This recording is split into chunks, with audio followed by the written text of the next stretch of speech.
Jake catches a chill as the house grows cold. Liza stares into a mirror cracked and old. Rob holds a camera that's shaking in his hands. Jen's heart sank like hourglass sands.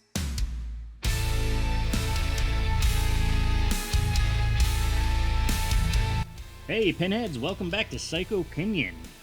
If you haven't done this, I always forget to say this part, so I'm going to go ahead and say it right here at the beginning. If you haven't done this yet, go ahead and subscribe, like, and comment if there's anything you'd like to say about tonight's show, or previous shows for that matter, and you're just thinking about it, go ahead and do that. Tonight, we've decided that what we're going to do is we're probably going to do a few shows like this, but we're going to go ahead and pick a subgenre of horror, and then we're going to kind of discuss our favorites of that subgenre, what we like about it, and kind of break it down a little bit, give you a couple facts and details, and kind of sort of discuss what we like about ours and each other's, or what we don't like about each other's, for that matter, if that's the case. My movie takes place on land, and it takes place in Alaska. And what I found crazy. White Fang. White Fang, that's right. No, it's Popper's Penguins is what it is. I don't know where that took place, but I remember it being silly. It's got penguin. Are penguins in Alaska? I don't know. I don't even think they are. Who knows? They're in Antarctica and Africa. I don't think Popper was in Alaska either. So he was behind a harmonica rocking the. I think White Fang was in Alaska then. Maybe. I think so too.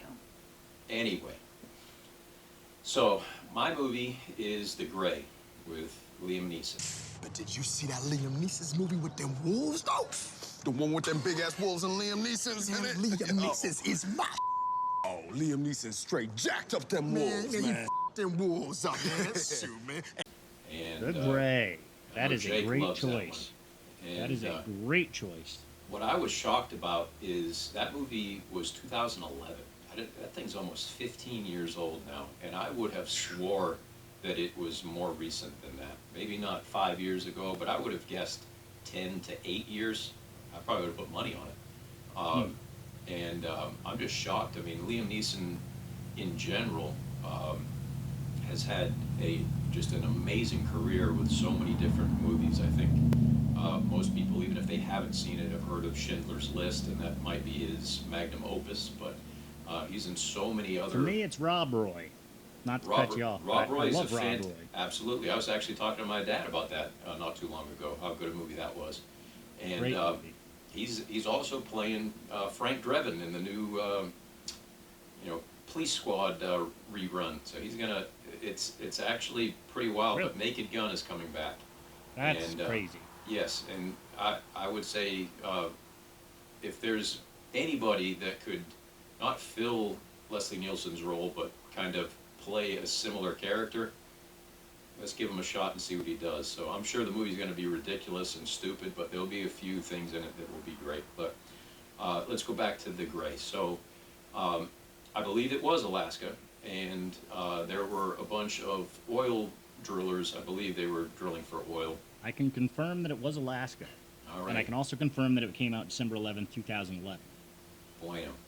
So that movie, his name is John Otway, if I recall, and he is a sharpshooter, like a marksman, and his whole reason for being there is to protect the other workers from wolves, which throughout the movie it's discussed often, and through my own personal, not experience with wolves, but researching them, I know that they are not ones just to attack for no reason, unless they're doing one of two things, finding food or protecting their territory. And because in this movie it seemed more of a protecting their territory, and the fact that they didn't tend to eat any of the people that they killed, they were just trying to gruesomely rip them apart and break down morale of all the other ones until there's nobody left. So how they get to that point is John has a wife throughout the movie that's seen through like small little pretty much like kind of set back to wherever she passed away. These little, I don't even know what you'd call them. just small like memory moments of him being with her. Sometimes just laying in bed talking or whatever. But she's obviously passed away. He's a troubled person to begin with. He considers taking his own life early on in the movie, and lo and behold, a wolf's howl is what keeps him from doing that.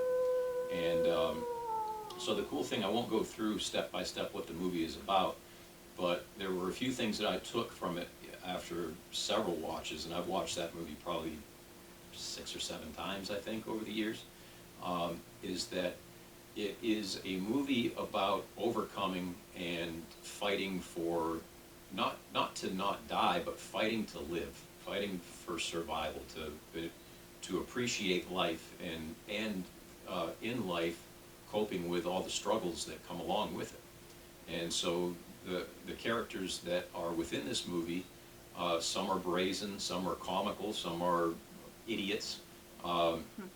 But the one thing that they all seem to have towards the end, and as they meet the end, is a retrospective and a understanding of how important the moment that they're in at that moment is, and the fact that they're alive, and how much are you willing to continue to sacrifice to make sure that you continue to live. And I think there's a scene where his wife, his deceased wife, states, and I think it's early on in the movie, and it might repeat itself, she says something to the effect of, "Don't be afraid." And you don't know necessarily what that's going to entail or when that's going to come back, but I think it's more than just don't be afraid of the wolves and the situation that you're in, but don't be afraid to live and to fight for that right to live and how precious life truly is. So it's a great movie. Unfortunately, in order for them to all be marooned, if you will, not on the water this time, but in the middle of Alaska, is that there is a terrible plane crash, and some people pass away during that plane crash, and others survive, and their journey is chronicled throughout the movie. But there's one scene within that movie during the plane crash that really kind of meant a lot to me in that moment, and I think is a very underrated scene, is when one of the guys is dying. He's bleeding out in the plane, and everybody else is either quiet or flipping out or being boastful or trying to show just how tough they really are.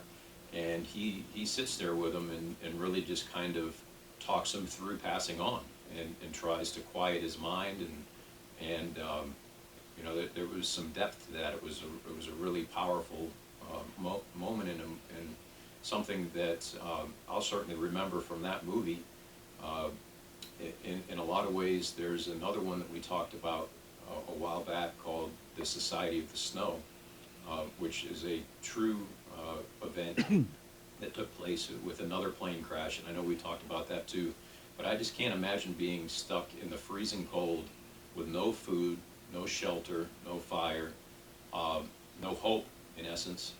And in this case, you've got killer wolves after you. So with all of those things and some of the kind of rise and fall within the movie, there is some kind of slower scenes in it and stuff, but there's a couple of scenes that it seems like in every death within that movie, it has meaning to it.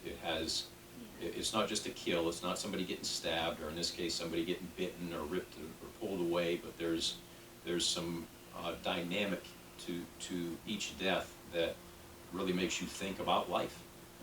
One maybe more than any other within this movie is when one of the characters towards the end, which in essence, unfortunately, leaves John by himself, is that drowning scene where he's trying to save this guy who's got his foot caught under these rapids, and he's only inches from the water surface. And I can't imagine having the surface be here and be able to see this guy and know you're not going to make it, and to be the person trying to get him out. So there's so much more depth to this movie than just the wolves, the attacks, and everything else.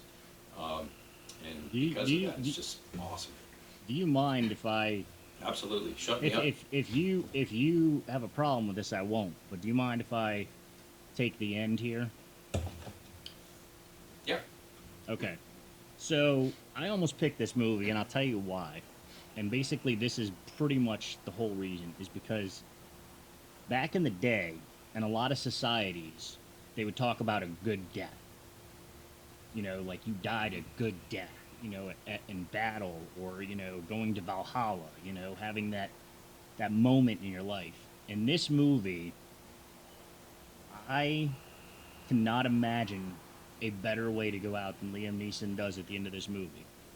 I feel like in the end, this guy, if you haven't seen the movie, he's got a knife and airplane bottles that he smashes and tapes to his hand, and he takes on the alpha, and In his own den. in his own den. And I actually looked this up, and I just wanted to let you know because this is really interesting, and then I'm gonna get to my point here. But a wolf's territory is typically 25 square miles or more. 25 square miles is usually kind of like the minimum. I thought that was really interesting because that is like a crazy, you know, mass of land, you know. Hmm. But to go man versus beast, like fight to the death, everything on the line. I can't think of a more exhilarating, exciting, and just straight up warrior way to go Yep. than what happens at the end of this movie. And it just, that is one of the things that excites me about this movie the most, is I just that moment of like, all right, here we are, this is it, and just standing up to it, you know, and taking it on, and just whatever happens happens, and I'm gonna give it my all. And I just think that was an amazing ending scene. The end of that movie just is one of the best endings I would say on any movie really. It's probably my top 5 best all time endings of a movie. With that, also, I wanted to add that one thing I really enjoy, you were talking about the flashbacks and stuff, is that there's this flashback he has, I think, a couple of times, and I actually carved this into the butt of my rifle because I liked it so much from the movie. But there's this poem on the wall that he keeps looking at that says, "Once more into the fray, into the last good fight I'll ever know. Live and die on this day, live and die on this day." And I think that just hits home for me. It's short, it's sweet, it's simple, but I think it's great. Like I said, I carved that in the butt of one of my rifles because I just thought it was a really cool thing to kind of like, if you're in that moment, it's kind of a great mantra to have, a great thought to have, a great kind of like I said about the end of the movie, like this is it. You know, it's time. You know, time to man up and do what I got to do. And in fact, you know that, I mean, even if by some chance he was able to take on that wolf and win, you got another 30 of them around you. You know you're not making out of this alive, but you're going to make it the most of it. And Yeah. Well, how do wolves work? I mean, I wish we had Wolfman here to tell us, but how do wolves work? If you take out the alpha, do the rest kind of back off? Like, is it like you took on the alpha and now you're like, you know, you've proven yourself, or does I, the next alpha just kind of jump your ass, or? I'm not 100% sure, but I do know that there was a scene where the alpha was challenged, and you could hear that. It was down when they were making their Yeah. s'mores, kind of, you know, down in that little valley, and they were all up on the hill, and you could hear them howling in you know, the breath and everything. That was really, really cool. But you could hear a fight go on, and Otway says, you know, he was challenging him to, you know, to take over, and he wasn't, you know, able to do so. So I feel as though even if he were to have killed the alpha, that whoever was the next one, the beta wolf, or I don't know how that works, but or the beta fish, right, Liza?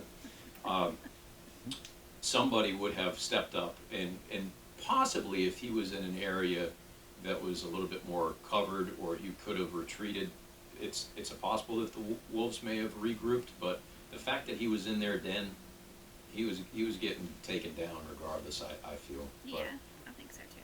Well, even if he lived, I don't think he would have been able to make it out of it.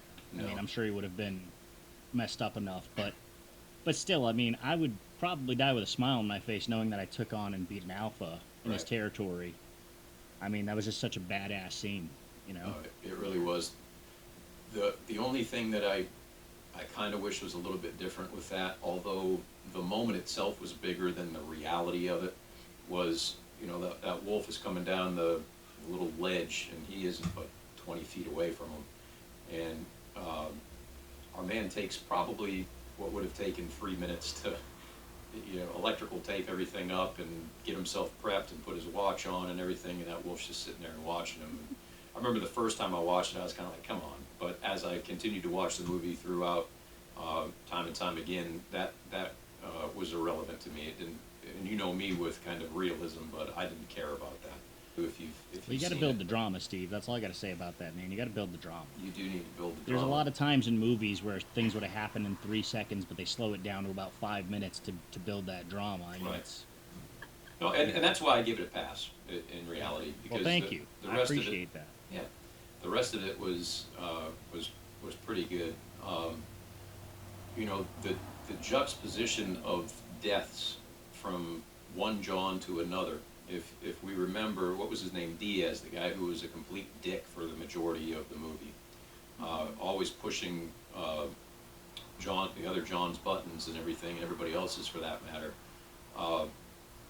His knee was shot, and he gets to a point where they're along the riverbed after jumping off of like a ravine and into the trees and everything. There was some amazing scenes and some real emotional highs and lows in this movie, but for him to say that, you know, I'm done, and for me, my first, you know, everybody's got that fight or flight type of mentality, and Jake, you made a great point of the way that the main character, Neeson, decided he was going to fight right down to the end. I at first kind of said, that's a cop-out. You're going to take the easy way out and sit on that log and die. But the second or third time I watched the movie, and the more I listened to what he was talking about, you know, that he was, for the first time, clear of thought, and that he had virtually a scene in nature that's worth dying for, to sit there and to enjoy whatever life he had left in that moment, was also kind of admirable as well, and maybe not so much noble, but it was a cool addition to this movie where so many other guys had to fight and ended up dying. He pretty much just laid down, but in the way that he did it, it was very powerful, and it was thoughtfully done. I feel like there's certain situations, especially survival situations. You know, I watch a lot of these kinds of movies, and I mean, I could see that there'd be points where people could just be like, you know what, like, I'm tired, man. Like, I've had enough. I'm tired. I don't know. I can kind of relate to that. I can see that. I could see somebody feeling that way. I would much rather be a Liam Neeson in this movie if I was in that situation. But I mean, I could see how somebody could just be like, dude, we've been running through the snow without sleep, scared shitless for days now. I'm freezing. I'm probably not going to make it regardless of what I do. I'm just tired and I'm done. And I mean, I don't know. I could see that, and I do agree. I feel that was a very powerful moment. That scene also, it backs out. So you see him sitting on this log leaning towards the water, and it kind of backs out, pans out a little bit, and catches a wider berth of the surroundings, the wooded area and the field. And you're waiting for a wolf to come out. Like you're just kind of waiting and waiting, and then it kind of zooms in on him, and it slowly kind of comes back to the backside of him. And I'm glad they didn't show him getting tore up or eaten, because it helps kind of solidify his decision in that moment. To, you know, you don't have to see what probably did happen at some point, but you got to experience a bit of relief with him and kind of peace for that moment of the movie. Yeah. I think it is really good too, because I liked a lot of the scenes where, like, when a lot of the guys died, like one guy. No, I mean, like when they're talking about death and stuff, like the one guy, I can't remember his name. He talked about his daughter and her hair, like he cut her hair and her hair was like going in his face, and that happened when he died. I thought it was really, it was kind of like, I think it was also a movie about coming to terms with death. and just looking at your life and the good things that happen, and bring that into when you die to make it more peaceful. So there was really good scenes in this movie. Oh, for sure. And there was also a scene that was very powerful too, where I can't remember if at that point he was by himself. I think he was, where he just kind of looks out into the trees and he's just like furious. He's like, you know, God, if you're real, now's the time to prove it. You know, because he wanted to believe that, you know, God was real, or his wife was in heaven, or whatever else, and that there would be some ending to all of this that would make it worthwhile. And so often, you know, you don't get that answer in the time frame that you need it. And he even hollers out at that point, I need it now, not later, now. And he still doesn't get anything. But who knows? I mean, that was a pretty powerful statement within that movie too, that he was searching and seeking and wanting that. And who knows if he ended up getting that peace that he was looking for. But Where is your God now? that's right. This is Sparta. Something that I thought was interesting that my mom actually brought up Let's talk was about it, yeah. Liam Neeson's wife actually died a couple of years before this. I think she died in like 2009 in real life. So I thought that was pretty interesting as well. And just I can just imagine how difficult some of those scenes were for him. Oh yeah, and it probably really helped out with his performance too, being able to really put himself in that character, in that mood. Yeah, it must have been very hard. Yeah. Yeah. But I Yeah, think that a lot. was a horrific way for her to go too. I forget, but it was something stupid, like was it like a skiing trip or something? Yeah, I think she like fell and had a concussion from skiing. So it was That's pretty crazy. yeah.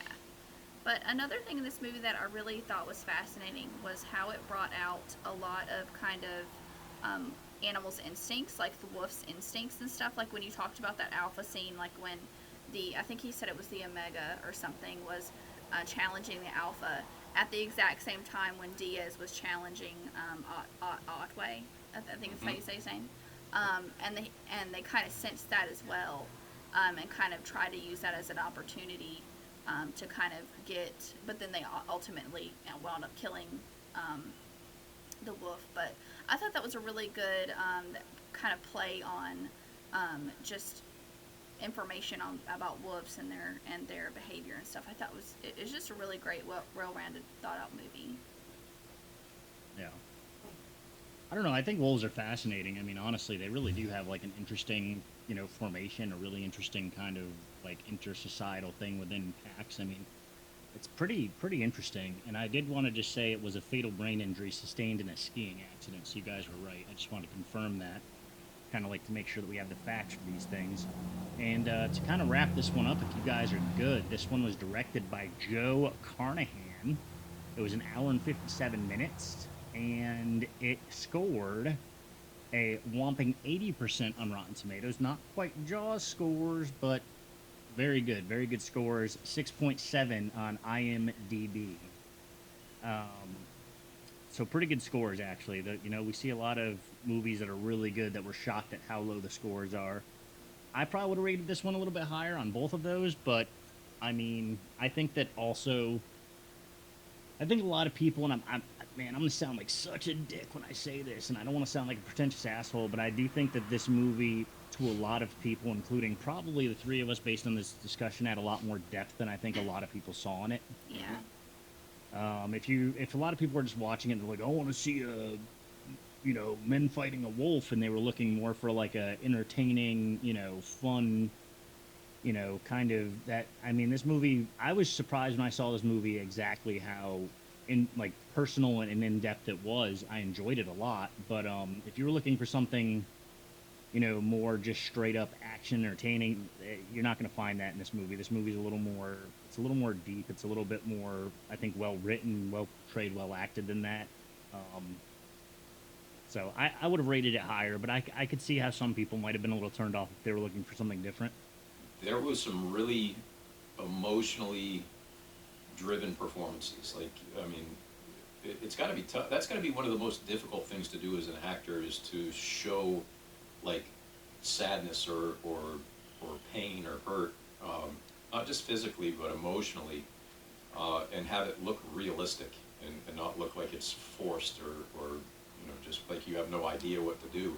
God knows I've seen some people that don't have any business trying to play that role in movies, but everybody did a fantastic job with it, really. Yeah. Fantastic.